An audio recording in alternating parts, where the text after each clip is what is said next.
Ano pangalan mo, ma'am? Nakapag-aral ka? Nasa maayos yung pag-iisip mo. Wala kang sakit. Ang totoo. Kailan? Ngayon lang? O matagal na?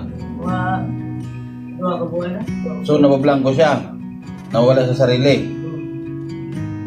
Sinong nakakita na pinakain niya ng panis na kanin yung bata? Dahil walang mang nanay na sasaktan yung bata. Walang nanay na makakainin ng panis yung bata. Pero kung hindi niya sinasadya, dahil sa sakit niya, nakakalimot siya, hindi niya naamoy, napakain niya yung bata. At nakita ng mga kapatid, ng mga tita, concern lang yung mga kapatid niya sa bata. Hindi na tinatanggalan kayo ng katungod. Nag-aalala lang sila sa bata para hindi mapahamak. Binubunog ka, sabi mo nga isuon. Ayun, nagmotor kayo, nag-commute. Pasero. Nag-lunch na kayo. Kumain na kayo. Makapunta kayo, bukas ba kayo ng City Health? Makapunta kayo ng City Health para magpamedical yung asawa mo. Kikasuhan natin, mga kapatid. Kasi alam mo sir, na ang bladder, hindi yung solusyon sa problema. Ang bladder, hindi solusyon sa gulo. Ang bladder, nakasulat lang yan sa papel. Kaya nga, kung gusto mong maayos, kung gusto mong mapanatag, kung gusto mong makasigurado, kailangan magpa-medical ka.